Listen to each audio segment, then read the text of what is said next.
Bueno, doctora, gracias por este ratito. Licenciada Jorgelina Devoto, Sí. ¿verdad? Dígame licenciada, ¿no, doctora? Efectivamente. Licenciada, tengo un dilema con la ley de salud mental. Tengo gente que me habla bien y hay gente que me habla mal. ¿Y por qué hablo de la ley de salud mental? Porque en el caso Piti Álvarez, muchos dicen, bueno, la justicia llegó tarde, a destiempos, era virtualmente algo que estaba a punto de ocurrir y finalmente sucedió, pero decían también que la ley de salud mental lo que establecía es, perdón que me molestaba la cucaracha, lo que establecía era que nadie puede determinar una intervención compulsiva, una internación compulsiva de alguien que requiera ser internado si es que su voluntad no lo plantea. ¿Está bien esa lógica o hay que modificarla? Yo quisiera correr un poquito el foco de la persona de Piti Álvarez. Sí, perdón. Porque la realidad es que hay muchas personas que pasan por situaciones similares o que tienen muy afectada su salud mental, su salud física, psicológica, social y demás, sobre las cuales la ley de salud mental tiene que tener algo para decir. Nosotros hemos estudiado mucho la ley de salud mental, no solamente porque trabajamos en el tema, sino porque formamos profesionales en el Instituto de Prevención de Adicciones que van a intervenir en distintas instituciones públicas, privadas y demás. Hay aspectos de la ley de salud mental que son muy valiosos. Por ejemplo. Por ejemplo, que es una ley que se propuso respetar los derechos de las personas de acuerdo a las convenciones internacionales de las cuales la Argentina es parte y en donde se pone por delante la persona, el interés de que esa persona pueda salir de una situación de enfermedad, que pone a las adicciones dentro de las afecciones, digamos, de la salud mental y que considera que una persona que tiene un padecimiento relacionado con una adicción es un paciente que debe ser atendido dentro de un marco de salud, dentro de un marco interdisciplinario, pone la interdisciplina como un elemento importante y eso es muy valioso. El modelo, digamos, de atención de adicciones que se recorta en una sola disciplina o en una sola ciencia, o que sea médico hegemónico, o que sea psicologista, o que sea sociologista, o que considere que es un problema solo de vulnerabilidad social o solo de problema psicológico, etcétera, está recortando a la persona y la adicción es una cuestión integral. Entonces, es valioso que tome la interdisciplina como un elemento básico para la atención de las adicciones.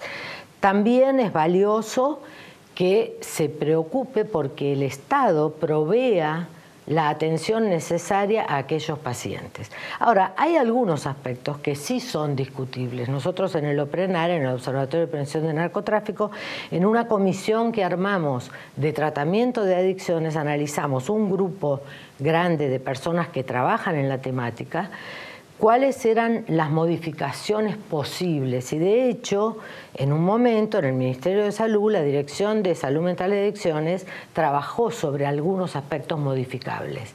Uno de estos aspectos modificables es el tema de las internaciones compulsivas, porque la problemática del padeciente de una adicción hace, los que trabajamos en esto hace años lo sabemos perfectamente, que es muy difícil que alguien quiera que él por voluntad quiera propia voluntariamente someterse, porque se considera un sometimiento a un tratamiento, y no es así. A veces una indicación médica puede estar más allá de lo que en ese momento el paciente voluntariamente quiere hacer.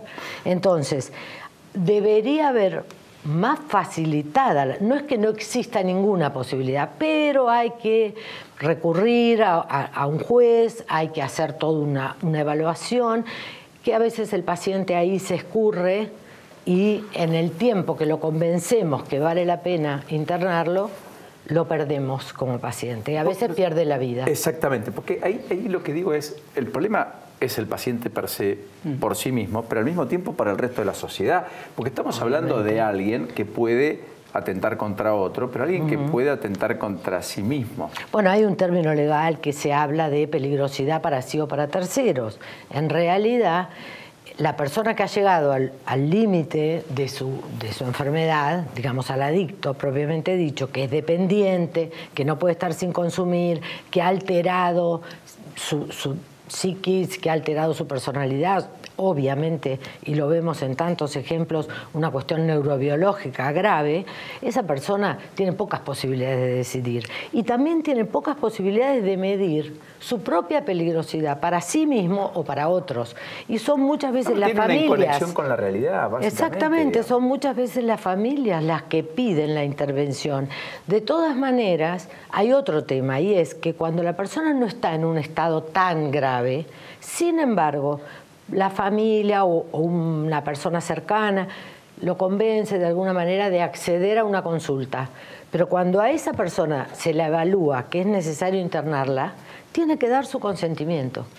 Y muchas veces sucede que no lo da porque, ya lo sabemos, si uno va a esperar que el paciente se declare paciente, padeciente y pida a gritos un tratamiento, va a pasar el tiempo y va a haber ese es un capítulo que habría que revisar. Es un capítulo que hay que revisar. Y otro capítulo que hay que revisar y que hay que tener en cuenta es que en un momento se decidió que las comunidades terapéuticas, que son aquellas instituciones de internación que solamente tratan adicciones, como monovalentes, instituciones de salud monovalentes, al año 2020 deberían desaparecer.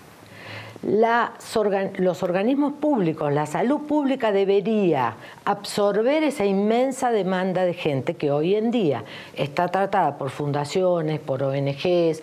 Básicamente en el mundo de lo privado o de lo público-privado con acuerdos. Exacto, del tercer sector, que correcto. sostiene de alguna manera lo público porque hay subsidios. Y acá hay una discusión que va más allá de la política. De un lado va a haber alguien que va a decir, no, son un gran negocio, lo que están cuidando es su propio negocio. Y del otro lado van a decir, el Estado debe absorber todo. Pero el Estado de hecho no absorbe todo. Lo peor que nos puede pasar es que en el la medio población de la puja, más no haya lugar a dónde ir, vulnerable, que no, digamos, que ya padece vulnerabilidad de educación, de salud, de justicia, también tenga que recurrir a un sistema de salud mental y adicción que todavía no está preparado. Debería repensarse esa posibilidad. Pero, perdón, estamos a 1 año y medio vista. Sí, exactamente. Esta discusión la venimos llevando hace más de 10 años. Porque la realidad es que mientras de un lado se ponen, digamos, si este tema entra en la grieta, no lo vamos a poder solucionar. Si esto es un problema de que en realidad la gente que se droga porque quiere y está en todo su derecho y no tenemos nada que decir, o pensamos que es un tema de salud pública, salud mental, psicológica, social, familiar, que de alguna manera hay que darle un marco de contención. En este momento el marco de contención son esas instituciones, más allá de que no vamos a dejar de decir que debería haber mucho más prevención. Hablamos de tratamiento central, porque no hablamos de correcto, la gran olvidada que es la prevención. Y que es más de mediano y largo plazo y que en cualquiera de los casos es siempre mucho más harto complejo.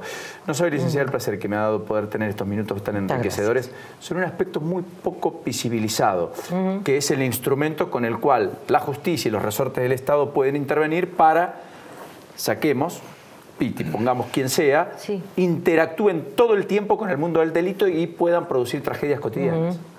Para sí y para el resto. Gracias. No, muchas gracias. Muy gentil.